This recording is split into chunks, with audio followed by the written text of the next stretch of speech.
ចឹងអ្វីដែលអាមេរិកធ្វើបាននៅពេលនេះគឺត្រូវសង្គ្រប់អារូងដីហ្នឹងផ្ដាច់អាជីពចរហ្នឹងឲ្យអស់ប៉ុន្តែសួរថាផ្ដាច់ប៉ុណ្ណាប្រើពេលយូរប៉ុណ្ណាអញ្ចឹងហើយបានជាចុងក្រោយនេះទើបចេញជាយុទ្ធសាស្ត្រអសានវ៉ាត48ម៉ោងគឺចាប់ផ្ដើមវាយដាច់ប្រព័ន្ធអគ្គិសនីចោលតែម្ដងអាប្រព័ន្ធអគ្គិសនីឬក៏រោងចក្រផលិតថាមពលនេះណាបើផ្ដាច់បានណាអារូងភ្នំទាំងអស់ហ្នឹងទាំង107ហ្នឹងអាចដាច់ភ្លើងទាំងអស់អត់អាចមានអគ្គិសនីចូលទៅបានទេអញ្ចឹងដូចយើងដូចរុនកដោដូចណាចង្រិតដូងអញ្ចឹងណាតែយើងចាក់ទឹកចូលគឺចេញមកអស់ហើយអញ្ចឹងនៅពេលដែលអត់ភ្លើងអត់អគ្គិសនីអត់អុកស៊ីហ្សែនអត់អីចូលវាអាចនៅមានរូងភ្នំខ្លះវាមានគេត្រៀមខ្លួនអីបានខ្លះប៉ុន្តែរូងភ្នំជាច្រើនបិទចិត្តអស់ហើយនៅពេលដែលអត់មានខ្យល់អុកស៊ីហ្សែនអត់មានភ្លើងអគ្គិសនីចូលទៅបែបនេះ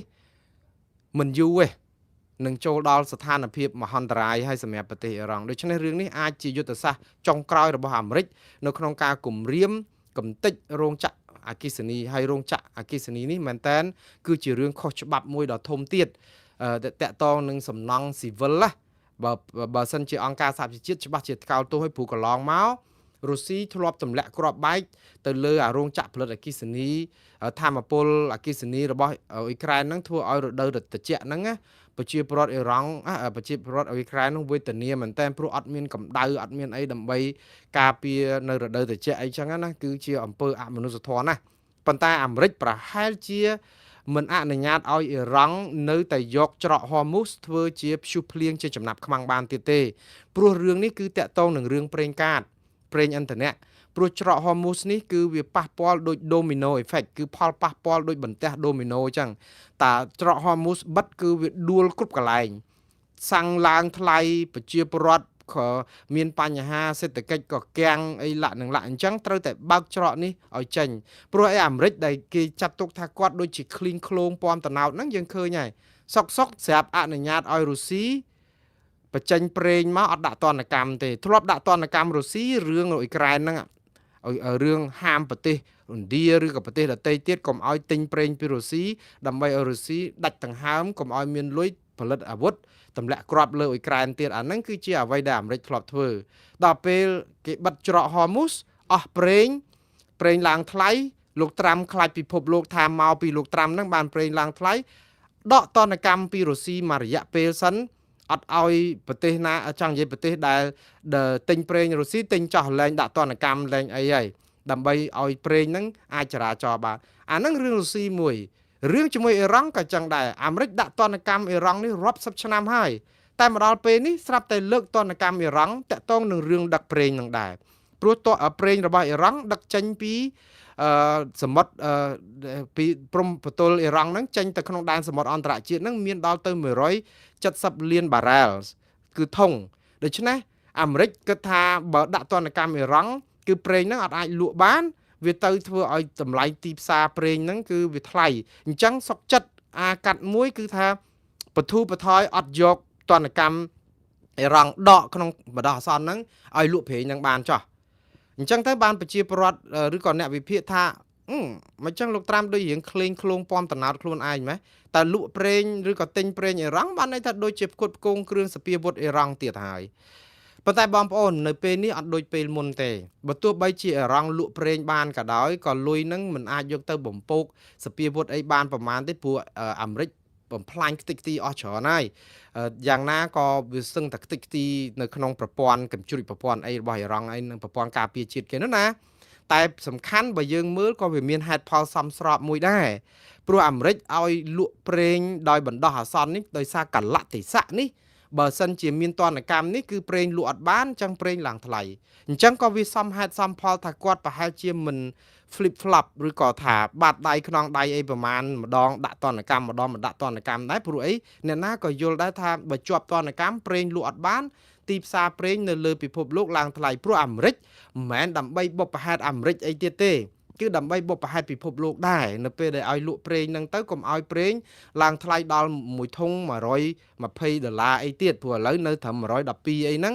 បើបញ្ចេញឲ្យកាន់តែច្រើនទៅវាអាចនឹងលក់បានចឹងការដែលគេចោទលោកត្រាំថា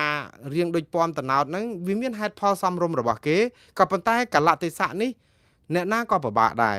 ព្រោះទីមួយគឺលោកត្រាំអត់អាចបញ្ជូនទ័ពថ្មើរជើងទៅអ៊ីរ៉ង់បានទេប្រជាពលរដ្ឋអាមេរិកទាំងអស់គឺជំទាស់ការបញ្ជូនទ័ពថ្មើរជើងព្រោះអីទ័ពថ្មើរជើងទៅគឺនឹងស្លាប់ដោយអាសាបងហើយគឺបើអាចកំទេចពីដែនអាកាសបានគឺគេមិនគ្រប់គ្រងការដែលវាយប្រហារអ៊ីរ៉ង់មែនប៉ុន្តែគេមិនជំទាស់រឿងការដែលវាយប្រហារតាមដែនអាកាសទេកុំឲ្យយកមនុស្សយកទៅដាក់អញ្ចឹងហើយបានជាលោកត្រាំប្រាប់គេម្សិលមិញនេះគាត់ថាពីដំបូងឡើយគាត់ថាអត់មានប្រកែករឿងការបញ្ជូនទ័ពថ្មើរជើងទៅអ៊ីរ៉ង់ឯក៏អត់ដែលគិតថាអានឹងជាជំរឿសដែលត្រូវកវត្តចោលទេ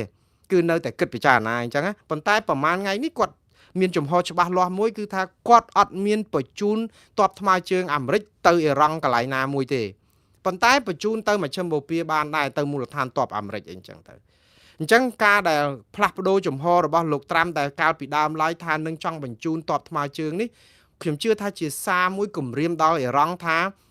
តិចទៀតមានទ័ពថ្មើរជើងទៅដល់លុកលុយចូលដល់ដែនអធិបតេយ្យរបស់អ្នកឯងបើសិនជាមិនលើកទង់សអាហ្នឹងអាចជាយុទ្ធសាស្ត្របែបហ្នឹងប៉ុន្តែប្រហែលជាឥឡូវគាត់ច្បាស់ថាអ៊ីរ៉ង់ទុនដៃទុនជើងអស់ហើយមិនចាំបាច់ដាក់ទ័ពថ្មើរជើងទៅក៏បានដែរវាអាចអញ្ចឹងដែរឬក៏វាអាចលោកត្រាំខ្លួនលោករងសម្ពាធពីផ្ទៃក្នុងនៅក្នុងសហរដ្ឋអាមេរិកដែលមិនអោយយកទាហានអាមេរិកទៅចោះនៅក្នុងមូលដ្ឋានឬក៏ដែនអធិបតេយ្យរបស់អ៊ីរ៉ង់ហ្នឹងខ្លាចស្លាប់ទាហានអាមេរិកហើយអញ្ចឹងបើសិនជានេះវាយពីដែនអាកាសអញ្ចឹងទៅឲ្យអាមេរិកចោះចាញ់លើកទង់សទៅកុំឲ្យស្លាប់ទាហានអាមេរិកអីព្រោះម្ដងមកណាទាហានអាមេរិកស្លាប់13នាក់ហើយប៉ុន្តែទាហានអាមេរិកស្លាប់13នាក់ហ្នឹងគឺមនុស្សដែលស្លាប់ទាំងអស់នៅក្នុងសង្គ្រាមនេះឡើងដល់1400នាក់ជាងហើយច្រើនជាងនៅលីបង់គឺមាន1000នាក់ហើយអញ្ចឹងនៅអ៊ីរ៉ង់ហ្នឹងគឺស្លាប់តែ300-400នាក់ច្រើនជាងគេគឺសាលារៀនបឋមសិក្សាមួយដែលស្លាប់កូនសិស្សច្រើនណាស់ដូចជា130នាក់អីណោះវាច្រើនមែនតើនេះគឺជាការរកម្មចិត្តមួយដែរនៅក្នុងសង្គ្រាមប៉ុន្តែបើយើងមើលទំហំនៃការវាយប្រហារគឺអ៊ីរ៉ង់បានត្រៀមខ្លួនរួចទៅហើយលាក់ខ្លួននៅក្រោមដីអញ្ចឹងហើយបានជាប្រជាពលរដ្ឋអ៊ីរ៉ង់ឬក៏ទាហានអ៊ីរ៉ង់ហ្នឹងមិនស្លាប់ច្រើនដូចតែចេញមកប្រយុទ្ធគ្នាប្រាវលើគោកឯព្រោះចូលក្រោមរូងអស់ហើយបាទអញ្ចឹងហើយអារូងហ្នឹងហើយដែលចុងក្រោយអាមេរិកចង់ទៅបិទអារូងហ្នឹងឲ្យចិត្តផ្ដាច់ភ្លើងផ្ដាច់ទឹកអីទៅវាអាចនឹងតែអ៊ីរ៉ង់គេថាគេនឹងផ្ដាច់ទឹកផ្ដាច់ភ្លើងនៅក្នុងក្រមសម្ព័ន្ធមិត្តគឺគេប្លង់ដាក់ទៀតប៉ុន្តែប្លង់ដាក់អីបើអ៊ីរ៉ង់ប្លង់ដាក់បានហើយគំតិចហេដ្ឋារចនាសម្ព័ន្ធនឹងបានអ៊ីរ៉ង់ធ្វើហើយប្រឹងតែប្រឹងវាមិនរួចព្រោះសម្ព័ន្ធមិត្តគេមានប្រព័ន្ធការពារកញ្ជ្រួចអ៊ីរ៉ង់ដែរអញ្ចឹងអ៊ីរ៉ង់បាញ់កាន់តែច្រើនអ៊ីរ៉ង់ចាប់ផ្ដើមបើកទីតាំងដែលអ៊ីរ៉ង់លាក់ទុកអាវុធនឹងកាន់តែច្រើនអាមេរិកកាន់តែទម្លាក់គ្រាប់កាន់តែសន្ធាប់រូងភ្នំនឹងកាន់តែជិតដូច្នេះអ៊ីរ៉ង់អស់មានឱកាសឲ្យបងប្អូនមកដល់ម៉ោងនេះគឺវាពិបាកដែរយើងគិតថាជាការតស៊ូរបស់គាត់ដែរប៉ុន្តែខ្ញុំជឿថានៅទីបញ្ចប់គឺទៅឡើងរួចហើយតិចទៀតមានទ័ពថ្មើរជើងទៅដល់លុកលុយចូលដល់ដែនអធិបតេយ្យរបស់អ្នកឯងបើសិនជាមិនលើកទង់សអាហ្នឹងអាចជាយុទ្ធសាស្ត្របែបហ្នឹងប៉ុន្តែប្រហែលជាឥឡូវគាត់ច្បាស់ថាអ៊ីរ៉ង់ទុនដៃទុនជើងអស់ហើយមិនចាំបាច់ដាក់ទ័ពថ្មើរជើងទៅក៏បានដែរវាអាចអញ្ចឹងដែរឬក៏វាអាចលោកត្រាំខ្លួនលោករងសម្ពាធពីផ្ទៃក្នុងនៅក្នុងសហរដ្ឋអាមេរិកដែលមិនអោយយកទាហានអាមេរិកទៅចោះនៅក្នុងមូលដ្ឋានឬក៏ដែនអធិបតេយ្យរបស់អ៊ីរ៉ង់ហ្នឹងខ្លាចស្លាប់ទាហានអាមេរិកហើយអញ្ចឹងបើសិនជានេះវាយពីដែនអាកាសអញ្ចឹងទៅឲ្យអាមេរិកចោះចាញ់លើកទង់សទៅកុំឲ្យស្លាប់ទាហានអាមេរិកអីព្រោះម្ដងមកណាទាហានអាមេរិកស្លាប់13នាក់ហើយប៉ុន្តែទាហានអាមេរិកស្លាប់13នាក់ហ្នឹងគឺមនុស្សដែលស្លាប់ទាំងអស់នៅក្នុងសង្គ្រាមនេះឡើងដល់1400នាក់ជាងហើយច្រើនជាងនៅលីបង់គឺមាន1000នាក់ហើយអញ្ចឹងនៅអ៊ីរ៉ង់ហ្នឹងគឺស្លាប់តែ300-400នាក់ច្រើនជាងគេគឺសាលារៀនបឋមសិក្សាមួយដែលស្លាប់កូនសិស្សច្រើនណាស់ដូចជា130នាក់អីណោះវាច្រើនមែនតើនេះគឺជាការរកម្មចិត្តមួយដែរនៅក្នុងសង្គ្រាមប៉ុន្តែបើយើងមើលទំហំនៃការវាយប្រហារគឺអ៊ីរ៉ង់បានត្រៀមខ្លួនរួចទៅហើយលាក់ខ្លួននៅក្រោមដីអញ្ចឹងហើយបានជាប្រជាពលរដ្ឋអ៊ីរ៉ង់ឬក៏ទាហានអ៊ីរ៉ង់ហ្នឹងមិនស្លាប់ច្រើនដូចតែចេញមកប្រយុទ្ធគ្នាប្រាវលើគោកឯព្រោះចូលក្រោមរូងអស់ហើយបាទអញ្ចឹងហើយអារូងហ្នឹងហើយដែលចុងក្រោយអាមេរិកចង់ទៅបិទអារូងហ្នឹងឲ្យចិត្តផ្ដាច់ភ្លើងផ្ដាច់ទឹកអីទៅ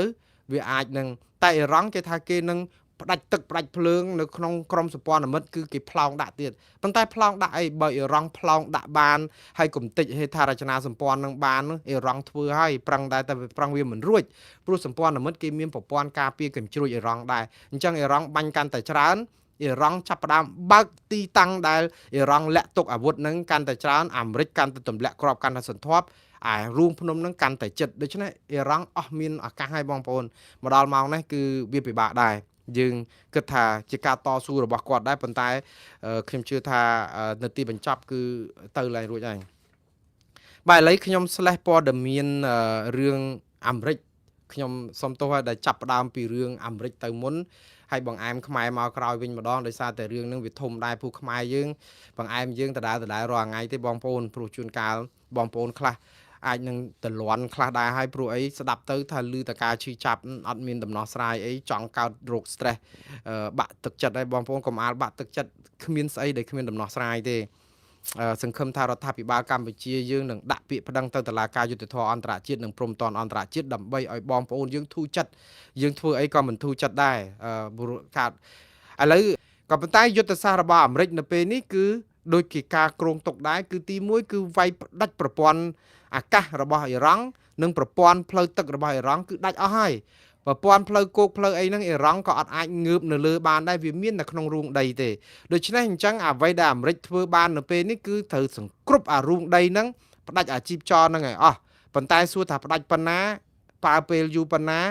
អញ្ចឹងហើយបានជាចុងក្រោយនេះទើបចេញជាយុទ្ធសាស្ត្រអសានវ៉ាត48ម៉ោងគឺចាប់ផ្ដើមវាយដាច់ប្រព័ន្ធអគ្គិសនីចោលតែម្ដងប្រព័ន្ធអគ្គិសនីឬក៏រោងចក្រផលិតថាមពលនេះណាបើផ្ដាច់បានណាអារូងភ្នំទាំងអស់ហ្នឹងទាំង107ហ្នឹងអាចដាច់ភ្លើងទាំងអស់អត់អាចមានអគ្គិសនីចូលទៅបានទេអញ្ចឹងដូចយើងដូចរុនកដោដូចណាចង្រិតដូងអញ្ចឹងណាតែយើងចាក់ទឹកចូល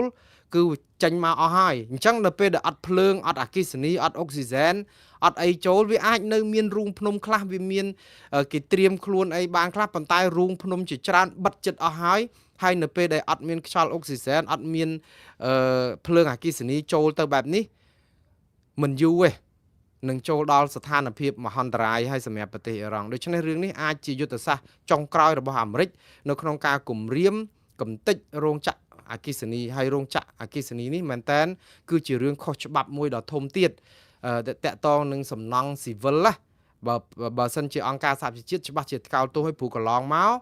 រុស្ស៊ីធ្លាប់ទម្លាក់គ្រាប់បែកទៅលើអារោងចក្រផលិតអគ្គិសនីធម្មពលអគ្គិសនីរបស់អ៊ុយក្រែនហ្នឹងធ្វើឲ្យរដូវត្រជាក់ហ្នឹងណាប្រជាពលរដ្ឋអ៊ីរ៉ង់ប្រជាពលរដ្ឋអ៊ុយក្រែនហ្នឹងវេទនាមែនតើព្រោះអត់មានកម្ដៅអត់មានអីដើម្បីការពារនៅរដូវត្រជាក់អីចឹងណាគឺជាអំពើអមនុស្សធម៌ណាប៉ុន្តែអាមេរិកប្រហែលជាមិនអនុញ្ញាតឲ្យអ៊ីរ៉ង់នៅតែយកច្រកហ័រមូសធ្វើជាព្យុះភ្លៀងជាចំណាប់ខ្មាំងបានទៀតទេព្រោះរឿងនេះគឺតាក់ទងនឹងរឿងប្រេងកាតប្រេងឥន្ធនៈព្រោះច្រកហ័រមូសនេះគឺវាប៉ះពាល់ដូច domino effect គឺផលប៉ះពាល់ដូចបន្ទះ domino អញ្ចឹងតាច្រកហ័រមូសបិទគឺវាដួលគ្រប់កន្លែងសាំងឡើងថ្លៃប្រជាពលរដ្ឋក៏មានបញ្ហាសេដ្ឋកិច្ចក៏គាំងអីលាក់អញ្ចឹងត្រូវតែបើកច្រកនេះឲ្យចេញព្រោះឯអាមេរិកដែលគេចាត់ទុកថាគាត់ដូចជាឃ្លីងឃ្លោងពំតណោតហ្នឹងយើងឃើញហើយសុកស្រាប់អនុញ្ញាតឲ្យរុស្ស៊ីបញ្ចេញប្រេងមកអត់ដាក់ទណ្ឌកម្មទេធ្លាប់ដាក់ទណ្ឌកម្មរុស្ស៊ីរឿងអ៊ុយក្រែនហ្នឹងរឿងហាមប្រទេសឥណ្ឌាឬក៏ប្រទេសដទៃទៀតកុំឲ្យទិញប្រេងពីរុស្ស៊ីដើម្បីឲ្យរុស្ស៊ីដាច់ដង្ហើមកុំឲ្យមានលុយផលិតអាវុធទម្លាក់គ្រាប់លើអ៊ុយក្រែនទៀតអាហ្នឹងគឺជាអ្វីដែលអាមេរិកធ្លាប់ធ្វើ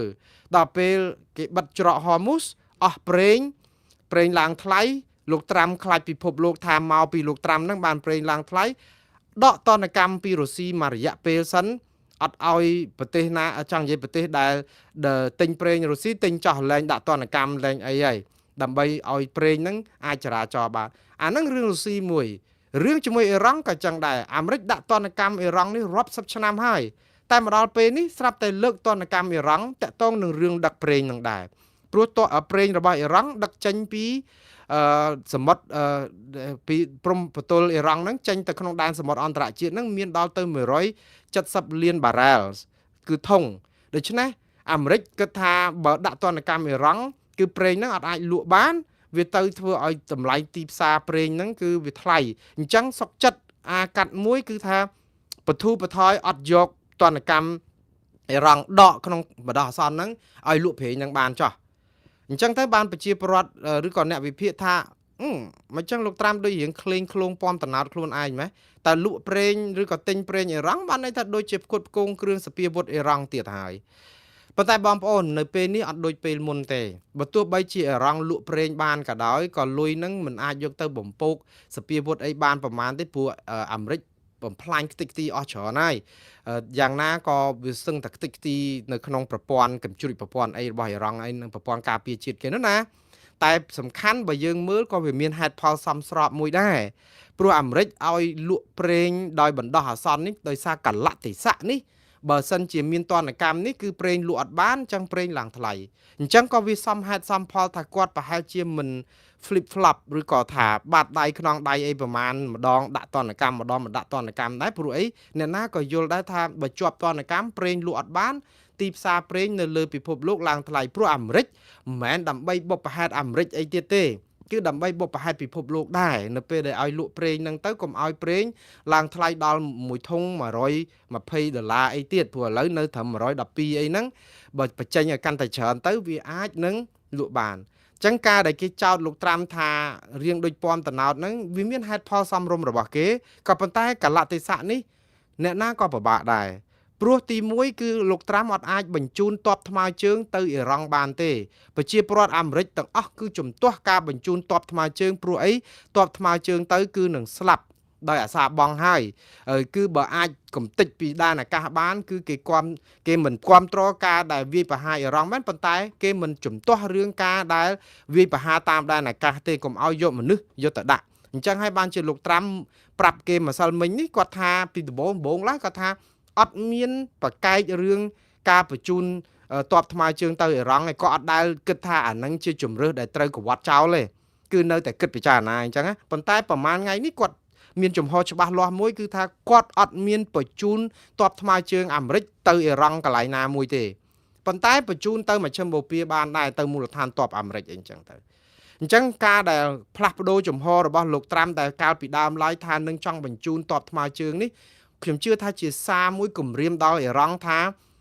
រឿងច្រកហ័រមូសនេះអត់មានអ្នកណាបង្ហើបពីដើមទីមកទេក៏ប៉ុន្តែទាំងអ្នកយុទ្ធសាស្ត្រសង្គ្រាមរបស់អាមេរិកនិងអ៊ីស្រាអែលសុទ្ធតែដឹងជាមុនរួចទៅហើយថាច្រកហ័រមូសនេះ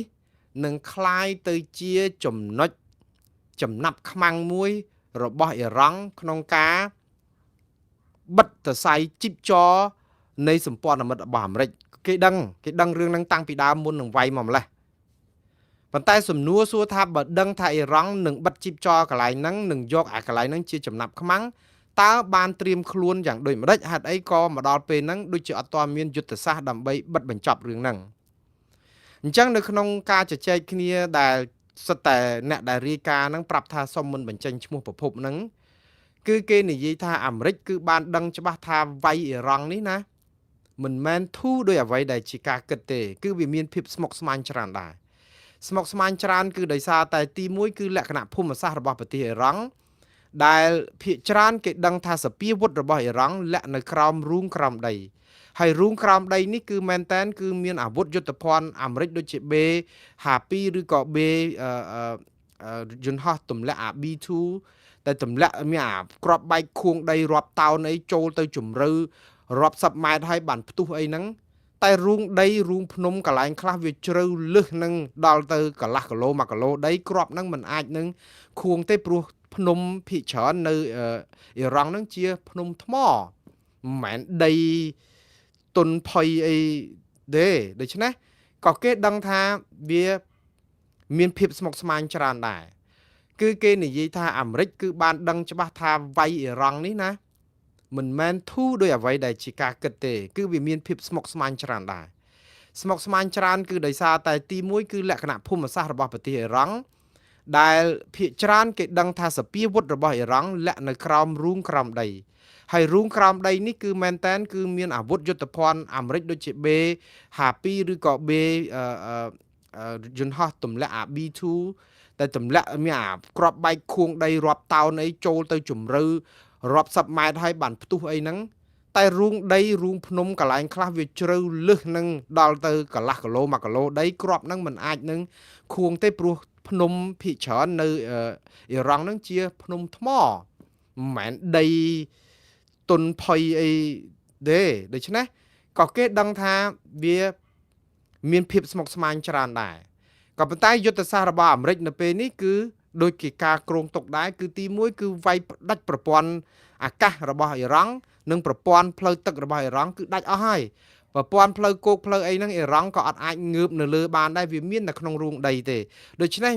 បាទឥឡូវខ្ញុំ slash ព័ត៌មានរឿងអាមេរិកខ្ញុំសុំទោសឲ្យដែលចាប់ផ្ដើមពីរឿងអាមេរិកទៅមុនហើយបងអែមខ្មែរមកក្រោយវិញម្ដងដោយសារតែរឿងហ្នឹងវាធំដែរពូខ្មែរយើងបងអែមយើងដដែលរាល់ថ្ងៃទេបងប្អូនព្រោះជួនកាលបងប្អូនខ្លះអាចនឹងតលន់ខ្លះដែរហើយព្រោះអីស្ដាប់ទៅថាឮតការឈឺចាប់អត់មានដំណោះស្រាយអីចង់កើតរោគ stress បាក់ទឹកចិត្តហើយបងប្អូនកុំអាលបាក់ទឹកចិត្តគ្មានស្អីដែលគ្មានដំណោះស្រាយទេសង្ឃឹមថារដ្ឋាភិបាលកម្ពុជាយើងនឹងដាក់ពាក្យប្តឹងទៅតុលាការយុត្តិធម៌អន្តរជាតិនិងព្រំប្រទានអន្តរជាតិដើម្បីឲ្យបងប្អូនយើងធូរចិត្តយើងធ្វើអីក៏មិនធូរចិត្តដែរខាតឥឡូវរដ្ឋាភិបាលកម្ពុជាទាមទារឲ្យថៃគោរពតាមស្មារតីនៃបទឈប់បាញ់ថ្ងៃ27ខែធ្នូឆ្នាំ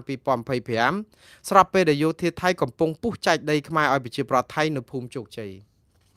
តាមពិតណាមិនមែនជាការផ្សាយរបស់ខ្ញុំដែលធ្វើឲ្យប្រជាពលរដ្ឋបាក់ទឹកចិត្តទេ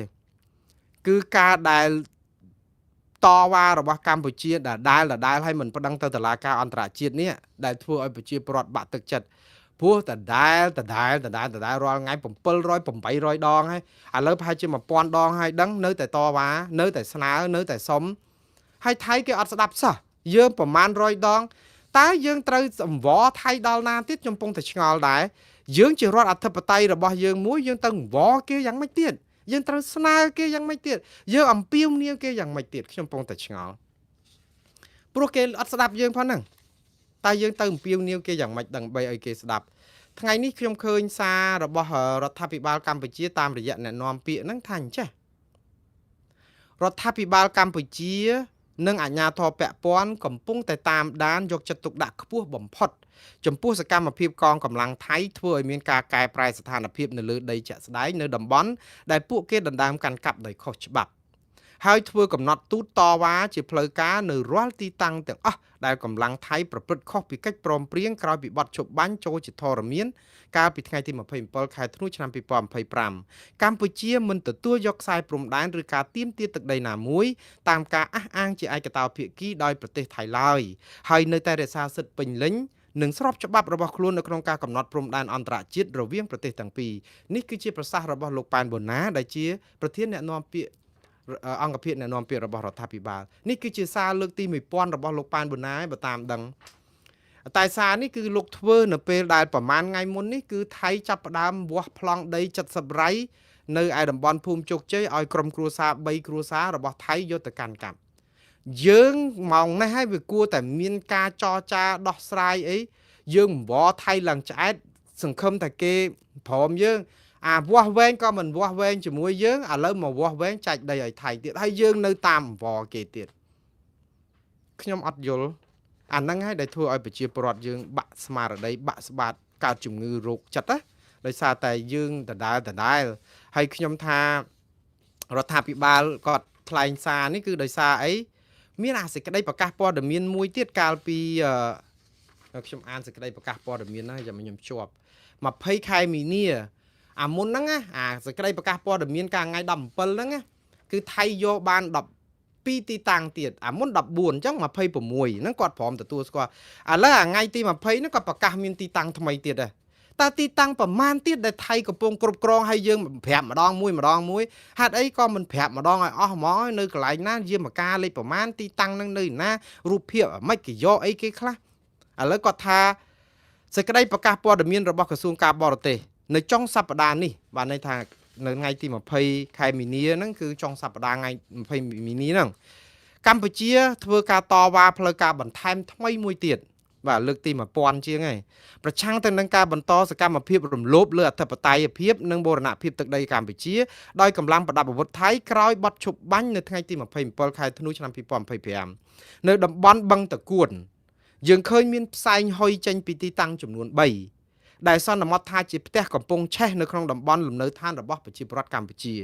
ដែលបច្ចុប្បន្នស្ថិតក្រោមការកាន់កាប់ដោយខុសច្បាប់នៃកងកម្លាំងប្រដាប់អាវុធថៃនៅតំបន់អូទឹកចោលអត់ដែលឮទេបងប្អូនពីមុនមកអត់ដែលឮទេតំបន់នេះនៅតំបន់អូទឹកចោលក្នុងសង្កាត់បន្សាយរៈក្រុងសំរោងខេត្តឧត្តរមានជ័យ កម្លាំងប្រដាប់អាវុធថៃបានបន្តសកម្មភាពឈូសឆាយដីថ្មីដីធ្លីក៏ដូចជាកសាងសង់ផ្លូវនិងសំណង់បេតុងផ្សេងៗដែលលាតសន្ធឹងពីតំបន់ប្រាសាទខ្នាឆ្ពោះទៅតំបន់ប្រាសាទតាកបីក្នុងទឹកដីកម្ពុជានេះជាទីតាំងជាអង្គហេតុថ្មីថែមប្រមាណទីតាំងទៀតហើយនេះតាមសេចក្តីថ្លែងការណ៍បានឲ្យដឹងថានៅថ្ងៃទី18ខែមីនាកងកម្លាំងប្រដាប់អាវុធថៃរួមជាមួយមន្ត្រីនាយកដ្ឋានព្រៃឈើនិងសុរិយោដីបានធ្វើសកម្មភាពវាស់វែងដីធ្លីនិងបែងចែកដីចំនួន3កន្លែងដល់ប្រជាពលរដ្ឋថៃនៅក្នុងតំបន់ភូមិជោគជ័យឃុំអូបៃជាន់ស្រុកអូជ្រៅខេត្តបន្ទាយមានជ័យនៅចន្លោះបង្គោលព្រំដែនលេខ46និង47រដ្ឋាភិបាលកម្ពុជាសង្កត់ធ្ងន់ថាកម្ពុជាមិនទទួលយកខ្សែបន្ទាត់ព្រំដែនឬក៏ការទាមទារទឹកដីណាមួយតាមការអះអាងជាឯកតោភាគីរបស់ភាគីថៃឡើយសកម្មភាពខាងលើមិនប៉ះពាល់សំទោសសកម្មភាពខាងលើមិនប៉ះពាល់ដល់សិទ្ធិនិងជំហរស្របច្បាប់របស់ប្រជាណាចក្រកម្ពុជាលើការកំណត់ព្រំដែនអន្តរជាតិរបស់កម្ពុជានោះទេកម្ពុជាបំពាវនាវឲ្យថៃបញ្ឈប់ជាបន្ទាន់បានតែប៉ុណ្្នឹងឯងយើងស្រែកស្អកកទៅហើយនឹងយើងស្រែក8ខែហើយទៅថៃគេធ្វើរហូតគេមិនវាស់ដីជាមួយយើងគេវាស់ដីចែកឲ្យថៃហើយយើងប្រាប់ថាយើងកំពុងតាមដានកំពុងតវ៉ាសកម្មភាពរបស់ថៃជាអំពើខុសច្បាប់ហើយយើងប្រាប់ឲ្យថៃគោរពតាមបទឈប់បាញ់ថ្ងៃទី27ខែធ្នូឆ្នាំ2025តើយើងទៅឲ្យថៃគោរពតាមបទឈប់បាញ់ថ្ងៃទី25ខែធ្នូឆ្នាំ2025យ៉ាងដូចម្ដេចនៅពេលដែលនៅក្នុងបទឈប់បាញ់នឹងយើងប្រាប់ថៃថាដីកន្លែងដែលថៃយកបាននៅកន្លែងណាឈរជើងនៅកន្លែងហ្នឹងហើយនៅក្នុងបទឈប់បាញ់នឹងអត់បានចែងហាមថៃមិនឲ្យកាយប្រឡងបលាយជីកដីយកប្លង់កម្មសិទ្ធិអីចែកអីហ្នឹងយើងអត់បាននិយាយយើងនិយាយថាណានៅហ្នឹងកុំតែបង្កើនតបទៀតមកបានហើយពាក្យថាអ្នកណានៅហ្នឹងបានន័យថាគេយកដោយស្របច្បាប់ទៅហើយយើងនៅតែថាសកម្មភាពគេយកដីយើងបានដោយខុសច្បាប់បើយើងខុសច្បាប់យើងសញ្ញេឲ្យគេធ្វើអីមើលអ៊ុយក្រែននិងរុស្ស៊ីមើលអត់មានសញ្ញេឲ្យរុស្ស៊ីទេតម្លាក់គ្រាប់បាញ់វិញតម្លាក់គ្រាប់បាញ់វិញទៅមិនតែសញ្ញេបាត់ឈប់បាញ់ថារុស្ស៊ីនៅណារុស្ស៊ីនៅហ្នឹងដី 25% នៃតំបន់របស់អ៊ុយក្រែននឹងបានទៅរុស្ស៊ីជានិច្ចនិរន្តរ៍គឺគេសុកចិត្តនៅតស៊ូក្រាញនានាយើងអរគុណហើយដែលបានសន្តិភាពហើយបានការឈប់បាញ់ប្រជាពលរដ្ឋវិលទៅលំនៅឋានវិញ 90% ជាង 6 សែនក៏ប៉ុន្តែយើងបាត់ដីយើងដល់ទៅ14កន្លែងឥឡូវថែម12 16កន្លែងឥឡូវថែមប៉ុន្មានកន្លែងទៀត27លោកអ៊ុំសំអានរកឃើញ45កន្លែងអាហ្នឹងគឺដោយសារអីដោយសារតែកិច្ចព្រមព្រៀងបាត់ឈប់បាញ់ថ្ងៃទី25ខែធ្នូហ្នឹងតាយើងសញ្ញេឲ្យគេ